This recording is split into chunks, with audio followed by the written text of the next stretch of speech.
Hola, buenas a todos. Estamos otra vez en este espacio Ser o No Ser. Hoy es miércoles 17 de enero y son las 6:20 de la tarde en España. A veces hemos transmitido desde México, pero bueno, ahora ya estamos aquí. Un poquito de tiempo, a ver cuánto nos dice la vida, ¿verdad? Nunca hay que dar nada por sentado. Pero bueno, aquí estamos. Esta conferencia es un poco la continuación de la anterior, en la que hablamos de el origen del sufrimiento y pues es muy importante mm, ir a comprender todo esto porque pues la finalidad es que realicemos el trabajo de la disolución del yo.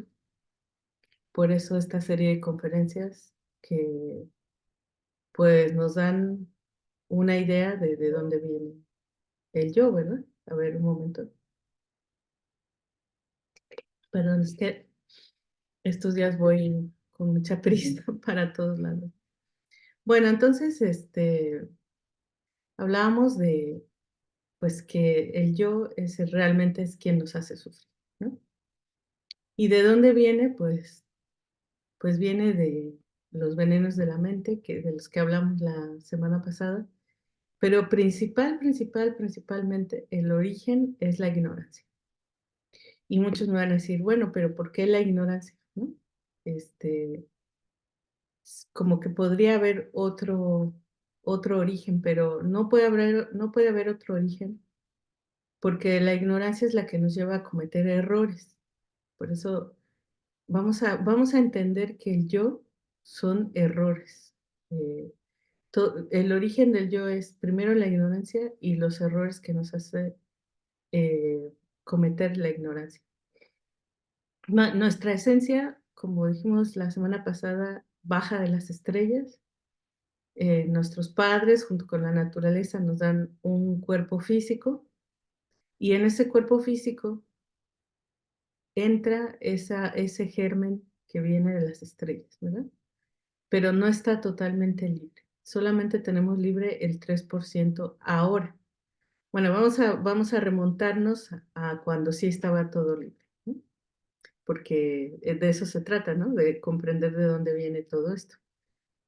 Porque si no, pues parece como una injusticia.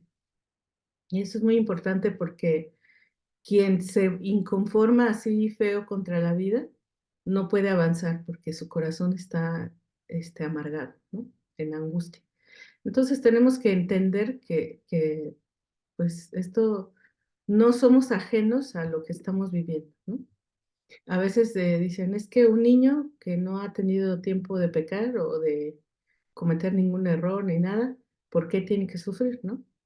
Bueno, esto ya dijimos, pues es porque no es nuestra primera existencia. Tenemos una cadena ya de existencias para esta época, pues ya es bastante larga.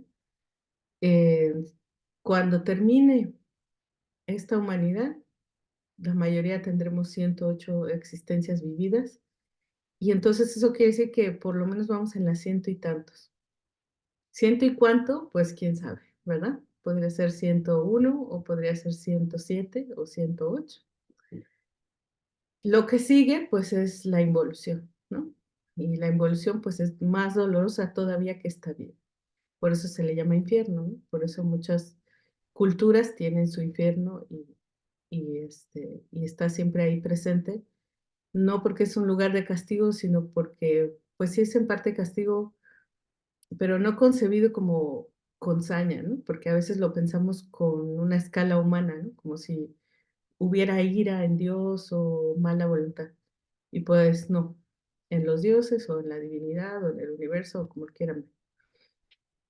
Entonces vamos a seguir la historia, ¿no? Viene la esencia totalmente libre y aquí encuentra un cuerpo físico. Y ese cuerpo físico, vamos a empezar de la escala humana para no complicarnos más, ¿no? Pues está siendo cuidado, fue engendrado y está siendo cuidado pues por unos padres, ¿no? Y y ahí hay solamente plenitud, felicidad, porque el alma, cuando está libre, es autoconsciente, tiene las facultades superiores despiertas, está totalmente confiado, no tiene miedo de ningún tipo. Entonces, vienen los primeros desarrollos que tenemos, ¿no? Y ahí podemos empezar a cometer los primeros errores, ¿no? La ignorancia. Decimos, somos totalmente puros, pero totalmente ignorantes. Y entonces, ¿para qué nos manda la divinidad a esta existencia? ¿Solo porque sí, ¿no? Para ver un zoológico de humanos? Pues no, sino para que regresemos con conocimiento. Entonces, para eso venimos al mundo físico, para eso se desciende, ¿no? De los planos, estamos hablando de las dimensiones. Cuando llegamos a cristalizar aquí en el físico, es porque la divinidad quiere que regresemos con el conocimiento de cómo son todos los demás planos, ¿verdad? Entonces, cuando empieza el ser humano, que es el que tiene la posibilidad de la autorrealización, el ser que Dios creó a su imagen y semejanza, empieza a dar sus primeros pasos en esta tierra, pues vienen los primeros errores. Como no sabemos nada, pues a lo mejor una persona, un bebé, es cuestión de observar un bebé, ¿no? ¿Qué hace un bebé? Pues quizá vea una serpiente venenosa y le guste por sus colores y quiera jugar con ella. Pues esta serpiente venenosa no sabe que el ser que lo está manipulando lo hace con inocencia y pues lo puede morder. Se puede morir o poner muy enfermo y esto crea una cicatriz psicológica en nosotros. Es decir, voy a coger la serpiente venenosa, me va a picar y voy a desarrollar, por ejemplo, miedo a las serpientes. Si sobrevivo, vamos a pensar que sobrevivo. Pues entonces yo voy a vivir con un miedo porque un evento me ha creado un trauma, ¿no? Eso es lo que en la psicología estamos hablando de una cuestión psicológica, o sea, estamos hablando de el origen de la psique, ¿no? Humana, la composición de la psique. Y entonces ese miedo se va a formar, esa cicatriz va a formar una botellita, ¿no? Donde hubo confianza total hacia el mundo, se va a encapsular esa confianza hacia el mundo y se va a convertir en una coraza de miedo, ¿no? Si yo deshago el miedo, voy a volver a tener esa confianza en el mundo. Pero ¿cómo puedo hacerlo si esto es muy complicado? Pues probablemente comprendiendo que si yo sé cuáles serpientes son venenosas y cuáles no, puedo volver a confiar en ver una serpiente y cogerla. Pero primero tengo que adquirir un conocimiento muy profundo acerca de las serpientes, porque así no me voy a volver a equivocar jamás, ¿verdad? Y entonces aquí está el meollo del asunto. Estoy hablando de un ejemplo súper básico, sencillo, hasta tonto si queréis, pero no es como comprenderlo a nivel súper básico para llevarlo a niveles cada vez más sofisticados, ¿verdad? Porque luego está la convivencia entre nosotros. Si esta persona con miedo a las serpientes tiene un hijo, pues esta persona lo primero que va a hacer es inculcarle el miedo a las serpientes a ese hijo. Y así, y entonces a lo mejor un lugar que necesita serpientes va a ser despoblado de serpientes porque las van a matar todas. Y esto ha pasado mucho, ¿no? Aquí donde vivo yo, en Alicante, casi no hay fauna, ¿no? Que hay muy poca, es un lugar donde la naturaleza es muy poco natural. Y no solo es por muchas razones, ¿no? Por la ambición, por la deforestación, y por el miedo a las criaturas venenosas que no se ven como necesarias, ¿no? Pero un ecosistema en equilibrio requiere de todas las criaturas que hay, no solamente las que al humano le parezcan bien, ¿no? Entonces, pues eso crea un desequilibrio muy grande, ¿no? Entonces, bueno, nosotros vivimos en realidad en la época en que los desequilibrios están encimados, ¿no? Estamos todos estos traumas que hemos, eh, se hacen todavía más expertos conforme las existencias. La psicología normal solamente te abarca a esta existencia, ¿no? Pero existe, si contemplas otras existencias, pues se explican muchas cosas, ¿no? Se explica, por ejemplo, que una persona, pues sin haber tenido un efecto, un evento traumático en esta existencia, pues tenga fobia a las serpientes. Pero eso fue en la anterior, ¿no? En nuestro inconsciente se guardan muchas de esas cosas, ¿no? Que no nos damos cuenta, pero que vienen a nosotros, ¿no? Conforme vamos cumpliendo años en esta existencia, los yoes que creamos en otras existencias vienen a, a buscar su lugar, ¿no? Porque siempre están ahí en la eternidad esperando a regresar al momento en el que participan, ¿no? Es como una obra de teatro. Entonces nosotros empezamos a crear estos personajes, ¿no? O sea, estos errores crean estos personajes. Y estos personajes pues ya tienen fobias y filias demasiado marcadas, ¿no? De tal manera que podemos agruparlos, ¿no? En este caso decimos, bueno, el deseo. Casi todos los yoes desean algo, ¿no? En este caso, un yo del miedo desea la seguridad, a las serpientes, ¿no? Desea la seguridad. En la búsqueda de la seguridad se pueden cometer muchas atrocidades, porque a lo mejor un desconocido que no te iba a hacer nada malo, simplemente por miedo ya le tienes, te repele totalmente, ¿no? Sin necesidad de que te haga nada, simplemente porque tienes dentro de ti el miedo, ¿no? La inseguridad. Entonces, casi todos desean algo, los yoes. Casi todos ignoran algo, ¿no? En este caso, el correcto funcionamiento del correcto manejo de un humano a las serpientes, ¿no? Hay gente que vive perfectamente normal entre serpientes y no pasa nada. Y no nos lo explicamos, ¿no? Ojalá y conociéramos a alguien de Australia que nos comente, que nos cuente cómo pueden vivir entre tanta cosa peligrosa y venenosa. Y ahí están, ¿no? No les pasa nada, bueno, pasa porque tienen que pasar, pero no quiere decir que eso condicione que no se pueda vivir, ¿verdad? Entonces, pues ahí vamos viendo esas clasificaciones, ¿no? Casi todos los yoes tienen apego a algo, ¿no?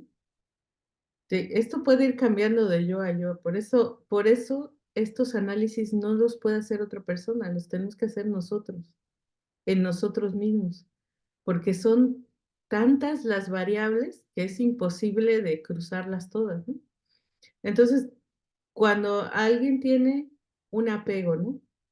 El yo de, de la inseguridad y tal va a tener apego a aquellos lugares o personas que lo hagan sentir seguro.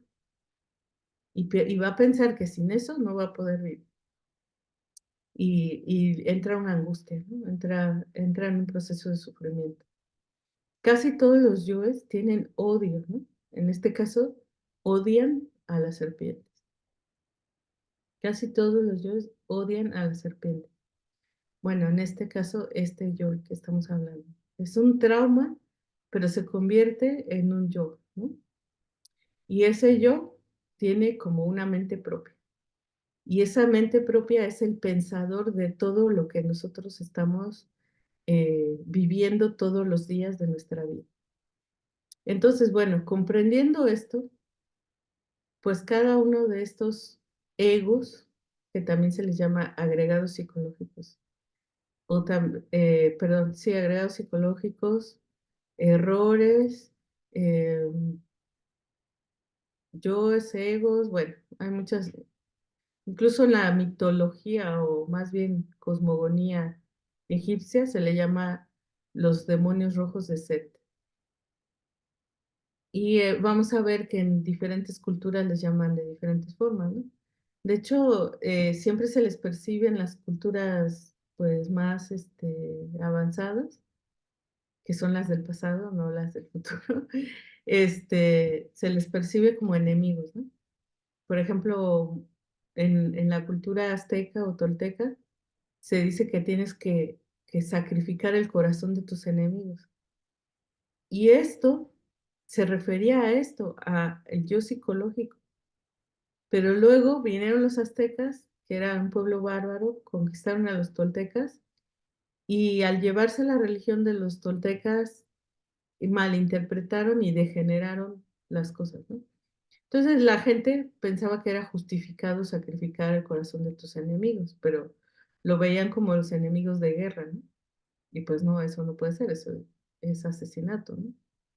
Entonces, eh, pues tenemos estos agregados psicológicos y, si, y conforme nosotros los vamos comprendiendo más cada vez, pues tenemos más oportunidad de eliminar. Y la cuestión es, bueno, ¿cómo puedo yo eliminar mis defectos psicológicos? Pues primero que nada, hay que autoobservarse. Yo creo que es algo que voy a reiterar mucho, lo de la autoobservación, este, porque es básico. Si no nos autoobservamos, nunca vamos a lograr comprender estos errores y la comprensión es básica para lograr la eliminación. Entonces, cuando nosotros nos topamos con un evento desagradable o algo que nos represente un problema, sufrimientos, eh, cosas, obsesiones mentales, todo eso, cuando nos topamos con eso, es un excelente momento para ponernos a ver cómo somos por dentro realmente. Todo el mundo dice, por las buenas soy muy bueno. Y claro, por las buenas, ya si por las buenas no eres bueno, pues ya tienes verdaderos problemas, ¿no? Te tienen que meter a un psiquiátrico o algo así. Pero ahora imagínate, por las malas, ¿cómo somos, no? Sea, si por las buenas soy muy bueno, bueno, pues está bien. Mínimo tienes una cierta urbanidad. Pero luego, ¿qué pasa por las malas, no? ¿Cómo somos por las malas? Pues la mayoría de las veces malos también. ¿En qué sentido? ¿Cómo? ¿Por qué? Y aquí viene toda una serie de finas cosas que tenemos que nosotros comprender en nosotros mismos. No es la misma motivación de otra persona para enojarse por el mismo evento, ¿eh? O sea, vamos a suponer que vemos un evento ajeno a nosotros, que en la calle está una pelea de una pareja y el hombre termina golpeando a la mujer. Y pasamos por ahí 10 personas. Tres o cuatro o cinco personas se van a detener, van a intentar hacer algo y tal vez algunos terminen también con unos sentimientos muy fuertes acerca de eso. Pero si hubo cinco testigos, digo, si hubo 10 testigos y cinco involucrados, o cinco no se involucraron. Las razones de estos son totalmente diferentes de cada uno. A lo mejor una mujer pasa, ve lo que está pasando y se da cuenta que le van a pegar a la mujer o lo que sea, y decide defenderla porque ella ha pasado por lo mismo. Eso sería una razón, ¿no? Y a lo mejor le afecta muchísimo porque se acuerda, porque todavía tiene rencor, etcétera, y en ese momento pues le salen todos esos sentimientos. Otra de las personas que se involucraron, lo que le pasa es que a lo mejor no le ha pasado, será un hombre, no le pasó a él, pero vio a su madre, vio cómo a su madre la maltrataba. Entonces a lo mejor su razón de involucrarse es esa. A lo mejor otra persona sencillamente todo lo contrario, nunca vio nada así en su familia y no puede concebir que esto esté bien, ¿no? Dentro de, es que yo viví una vida feliz y sé lo que debe ser una familia y esto no puede ser, ¿no? Entonces, yo veo a este hombre maltratando y yo voy a hacer algo porque es lo correcto, ¿sí? Entonces, otra motivación. Y de los que no hicieron caso, a lo mejor alguien tiene una cuenta pendiente con la policía y mejor se va de ahí antes de que regrese la policía. Otra de las personas tiene demasiado miedo, otra de las personas le gusta la paz, porque hay mucha gente que dice, es que yo ni siquiera veo noticias porque yo lo que quiero es vivir en paz. Bueno, esa es una gente avestruz, que bueno, sabemos que es mentira que las avestruces eh, escondan la cabeza en la tierra, pero es como, solo como metáfora por lo que se creía, ¿no? Y esta gente hace lo que las avestruces, simplemente piensa vivir en paz, escondiendo la cabeza y, o cerrando los ojos y aquí no pasa nada. Y otra persona, pues a lo mejor está muy preocupada por otro problema que tiene y pasa de largo. Entonces, es el mismo evento, son las mismas circunstancias, es la misma hora del día y todos pasan por la misma calle, pero cada uno lo percibe y lo vive de una forma totalmente diferente. Entonces, por eso es que falla mucho lo general, ¿no? Cuando generalizamos en qué, qué está pensando o cómo está sintiendo una persona, falla mucho porque es muy fino. Tiene demasiadas líneas que tirar, ¿no? Para poder comprenderlo. Entonces, por eso es muy importante meditar, porque tú necesitas un momento de desconectarte de esas emociones. No podemos analizar un yo con otro yo. Entonces, si yo estoy todavía con un malestar psicológico dentro de mí, con el corazón dolido, enojada o de otra forma, y quiero sentarme a meditar y a analizar un yo, pues no voy a poder. Necesito tranquilizar primero esas emociones, necesito tranquilizar primero esta mente, y cuando tengo por fin un momento en el que abro mis facultades, puedo ver, viene la claridad, ¿verdad? Esto pues conectándonos con las partes altas del ser. No se puede si no logramos esto. Por eso es inútil empezar cualquier conferencia o ciclo de conferencias o clases o lo que sea, que la conferencia número uno fuera disolución del yo. Eso es inútil, eso no se puede, porque por más que la gente quiera comprenderte, si no ha logrado meditar, si no ha logrado la claridad de mente, no va a poder, no va a poder llegar a analizar un yo y a de verdad eh, hacerle una escamita, aunque sea a esa botella donde está guardada eh, nuestra conciencia. Con el tiempo se va haciendo cada vez más y más fuerte. Con las existencias es como ponerle capas, ¿no? A la cebolla. Y nosotros tenemos que ir devastando todo eso hasta que un día, pues esa conciencia se libera y quedamos totalmente libres de ese yo, ¿verdad? Pero esto es un trabajo de picar piedra, ¿no? Por ahí creo que en la zona rosa, sí. Hay una escultura, en la zona rosa de México, de la Ciudad de México, hay una escultura donde un personaje se está esculpiendo él solo, ¿no? Un hombre se está esculpiendo a él mismo, ¿no? Esto es lo que tenemos que hacer nosotros, ¿no? O sea, es un trabajo muy fino, muy delicado, eh, que requiere paciencia, que requiere sinceridad con uno mismo y que requiere valor también. Y que además no va a ser demasiado agradable a veces, ¿no?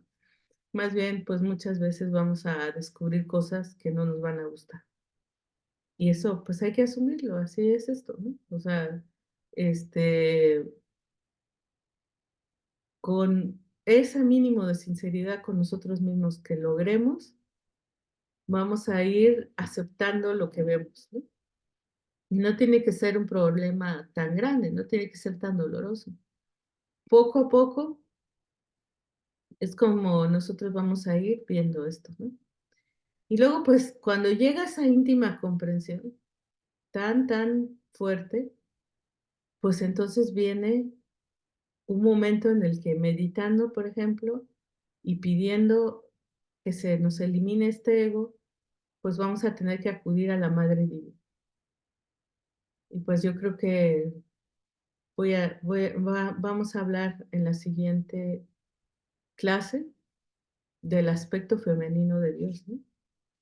Vamos a decir que Dios son tres fuerzas principales y yo creo que cualquiera con un poco de lógica puede entenderlo porque tú no puedes crear una corriente eléctrica si no tienes una positiva, una negativa y una neutra, porque la neutra es lo que le llaman tierra, ¿no? Sin la tierra, tú puedes crear un cortocircuito. Y entonces tienes la positiva, la negativa y la neutra. La positiva es el padre, lo que le llaman, sí, se le puede llamar padre. La negativa es la madre divina y la neutra es el hijo, ¿no? También se puede citar como Padre, Hijo, Espíritu Santo. Por eso siempre estamos como apelando a esas tres fuerzas, ¿no? En Egipto es Isis, Osiris, Horus. En México, pues, está un poco más complicado, pero podríamos hablar Ometeotl, Omecíhuatl y Quetzalcóatl, que serían las fuerzas primarias, ¿no? Está más complicado porque hay muchas derivaciones en el panteón de dioses de los aztecas, ¿no? Pero bueno, básicamente todas las religiones, todas las cosmogonías tienen tres fuerzas primarias. Incluso la física tiene tres fuerzas primarias. Entonces, pues una de esas fuerzas es la que nos va a ayudar a eliminar los agregados psicológicos. Y esa es la negativa, que no quiero decir que sea negativa de mala, ¿verdad? Sino negativa de que es lo contrario de positivo. Es como en el yin y el yang está el blanco, el negro y los puntitos, ¿no? El blanco es el padre, el negro es la madre y los puntitos es el hijo. Entonces, este es un esquema, el yin y el yang, es un esquema de cómo funciona el universo. De esta forma, si no es así, no puede funcionar el universo. Como dijimos la clase pasada, Dios es uno, o la fuerza universal primaria es una, solo una, pero entonces no está manifestada. Está en reposo total y cualquiera diría que no hay nada, ¿no? Para los efectos de la física no hay nada. Pero luego se desdobla en tres y es donde viene lo que le llaman Big Bang, ¿no? Se expande el universo. Es el origen de todo, ¿no? Entonces, pero bueno, estamos hablando ya del plano físico, ¿no? Todo esto comienza en los planos superiores hasta cristalizar aquí en el físico.